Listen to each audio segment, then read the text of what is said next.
Hey guys, Mountbatten here, and when I was recording for my Musashi's second impressions video, um, something kept happening to me, and I've really been putting off this subject because I've tried to. I used to talk about it a lot when my channel was smaller, but I just can't stay silent about it anymore, and it's that right there. The Conqueror. It's It's still, in my opinion, extremely overpowered. It's encouraging extremely lazy gameplay, and it's really hurting the game, in my opinion. And it's doing this because, one, it's encouraging a playstyle where the Conqueror player, they just sit at their max range and just lob HE at everything. And they can get away with this because the Conqueror and British HE in general has really good penetration, really good chance of fire, and the Conqueror itself has a really good fire rate on its main guns. And see, they're just chilling there. And it takes, in my opinion, a lot of the skill out of the game, because it doesn't matter where the Conqueror aims. It's either going to do insane pin damage, or it's going to light fires on your ship. It does this with destroyers, cruisers, battleships, aircraft carriers, everything. They all just take massive pin damage, or except maybe, no, because it's HE, the destroyers do take massive damage too. Or it sets multiple fires, and you just have to let the fires burn. Now, I know a lot of people have said that the HE damage from the Conqueror is fully recoverable. Yes, it is. However, in order to do that, you have to take yourself out of the game in order to burn through 3-4 repairs, which you're out of the game for probably over half of it if you do that. And you see what's happening here. Me and all the other battleships have had to pull back because, well, one, there's a huge group of ships right there, and normally that wouldn't be a problem because, you know, battleships can angle their armor against that. That's what they're supposed to do. They're supposed to go in, angle their armor, and tank for the team. You can't do this with Conqueror, because it doesn't matter how you angle. The HE doesn't care. It's going to set fires. It's going to do massive pin damage. And there's no risk to the Conqueror for this.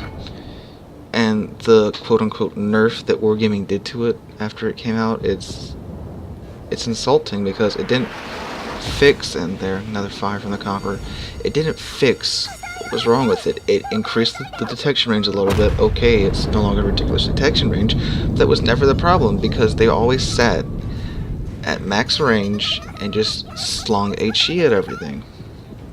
So that doesn't fix anything, and it increased the cooldown time of the heal. Okay, I never thought the heal was a problem. I thought the heal was fine. The heal encouraged the Conqueror to get in there and get close. That's what the heal did for me when I played the Conqueror. I didn't play it as an HE Conqueror. I played it as an AP Conqueror with its, what are they? They're 457 guns, and I would get in close and I would brawl with it. That's what I did with my Conqueror. It was great for that. And I think that's the way they should maybe go with the Conqueror, as like a, it's like a battleship where like you have that heal, like it's like almost like a steroid shot, an adrenaline shot. You can get in there, do some massive damage, pop your heal, and then run away. You know, or if like you really need a ship dead, like say there's a Yamato and you really need it dead, you send in the Conqueror. He'll go in there. He'll take massive damage, but he can pop his heal and either sink the Yamato and escape, or sink the Yamato and get sunk by the rest of the team. But the Yamato's dead. That's how I always thought about it. Like, that's how I played my Conqueror. If we need a ship dead, if a ship is causing us problems, a battleship, I would go after it, try to do as much damage as I could to it, then pop my heal and get out of there. That's how I played it. I had a lot of fun playing it like that. And there's even an old video on my channel of me playing like that, and I take out like 2 or 3 ships. But I die, but I took out 2 or 3 ships. And to me, that's much more, that's a better playstyle, because it's rewarding the risk the Conqueror would have to take.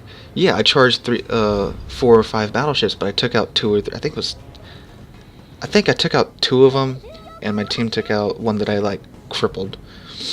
Like, it was a while ago, but that's, you're taking that huge risk, but you're getting a reward for it. But with the current way most Conquerors are played, they're taking no risk. You're getting all the reward for it. This Conqueror is constantly, but he's probably farmed well over 100,000 damage just for me, because I've gone through, I think at this point, 3 repair kits, and I let the fires burn if it's less than 2, and I have over half my health.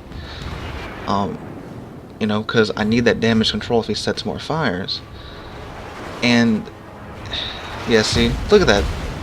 He didn't even set a fire, but he did all that damage, and I was angled, and he was shooting HE.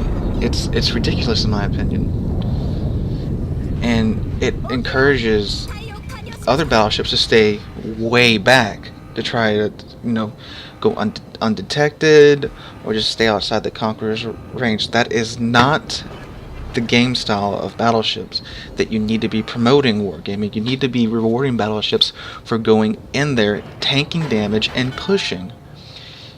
And I know this, I've talked about this a lot, but it's just really been annoying lately, because I've been playing a lot of Musashi, Yamato, really big armored ships, big slow ships, and it's just really bad. And I have like a full anti-fire build on my Yamato, and still, like, the fires burned for like a little over 30 seconds on my Yamato, but I still get burned to death by Conquerors using premium consumables and everything. There's a helicopter flying outside right now. I apologize about that. And this right here is one of the most irritating things that has happened to me in a while. Watch this. Okay, so he just set 2 fires on me. My damage control is on cooldown, but it's coming off cooldown in a couple of seconds, so no problem. Look at that. He's just sitting there. He's at least pushed up, unlike other Conquerors. He is just sitting there. I fire up my full broadside of 18.1 inch guns at him. I know it's Musashi, the Sigma's less, but from this range, most of them are going to hit. And I do what? 12,000 damage? To a ship that's mostly broadside to me? Any other battleship except for like the Conqueror first, and I would have gotten at least a Citadel out of that. But the Conqueror Citadel is underwater. You need a submarine to get to it, or you need him to be like maneuvering hard to get to it. Again, another broadside. And again, what? 12k damage, if that. And of course, because he didn't even set a fire on me, he just, by HE pens alone. And that's, I don't know, they need to nerf it or something. They need to, I am fine with it either having stupid high fire chance or stupid high pins, but not both with the HE. And the Hindenburg does actually manage to ironically burn him to death. You'll see in the kill feed there in a second. But the Conqueror has all this stuff going for it and nothing going against it. Like, it's got a Citadel that's below the waterline. It's got, and see there, that's the Hindenburg just burned him to death. Got a Citadel below the waterline. It's got AA that's on par with Montana.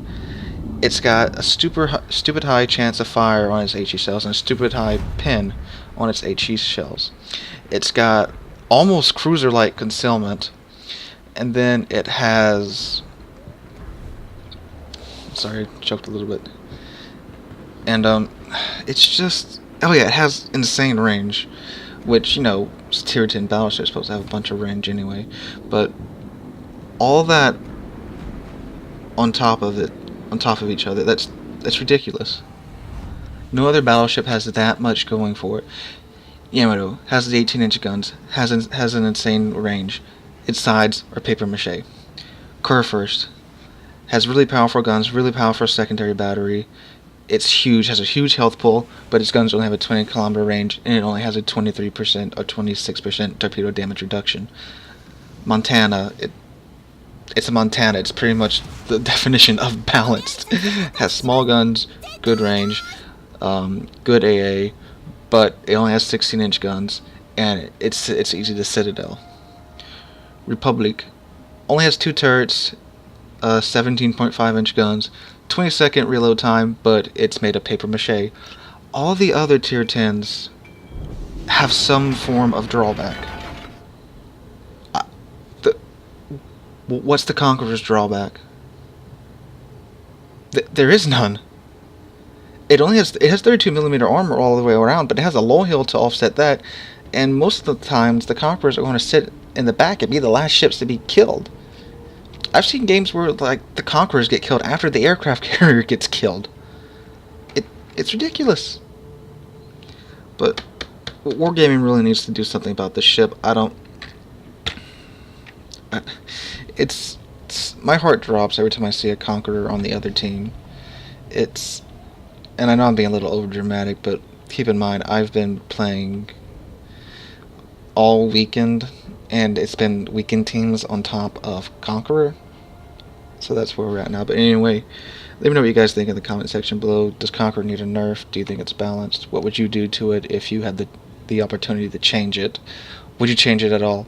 Let me know down below. And if you like the video, drop a like and subscribe. We're on push to 200 subscribers, and I think I'm going to do some form of like all-day stream when I hit 200.